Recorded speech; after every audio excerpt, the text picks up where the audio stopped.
it has become extremely plausible that this trip between the maternity ward and the crematorium is what there is to life.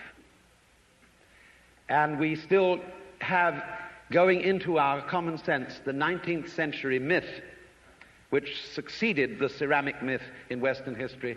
I call it the myth of the fully automatic model. Man is a little germ that lives on an unimportant rock ball that revolves about an insignificant star on the outer edges of one of the smaller galaxies. But on the other hand, if you think about that for a few minutes, I am absolutely amazed to discover myself on this rock ball rotating around a spherical fire. It's a very odd situation. And the more I look at things, I cannot get rid of the feeling that existence is quite weird. I know that. See, a philosopher is a sort of intellectual yokel who gawks at things that sensible people take for granted. And sensible people, existence is nothing at all. I mean, it's just basic, and just go on and do something. See, this is the current movement in philosophy. Logical analysis says you mustn't think about existence. It's a meaningless concept. Therefore, philosophy has become the discussion of trivia. No good philosopher lies awake nights worrying about the destiny of man and the nature of God and all that sort of thing, because a philosopher today is a practical fellow who comes to the university with a briefcase at 9 and leaves at 5. He does philosophy during the day, which is discussing whether certain sentences have meaning, and if so, what. And then he would, as William Earle said in a very funny essay, he would come to work in a white coat if he thought he could get away with it.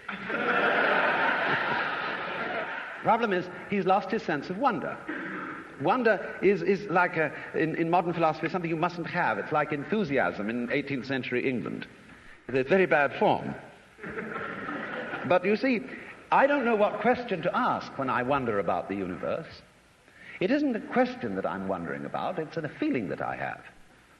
Because I cannot formulate the question that is my wonder. The moment my mouth opens to utter it, I suddenly find I'm talking nonsense. But that should not prevent wonder from being the foundation of philosophy. So, there is obviously a place in life for a religious attitude in the sense of awe, astonishment at existence. And that is also a basis of respect for existence. We don't have very much of it in this culture, even though we call it materialistic. In the culture that we call materialistic today, we are, of course, bent on the total destruction of material and its conversion into junk and poisonous gas as quickly as possible. This is not a materialistic culture, because it has no respect for material. And respect is in turn based on wonder, on feeling the marvel of just an ordinary pebble in your fingers.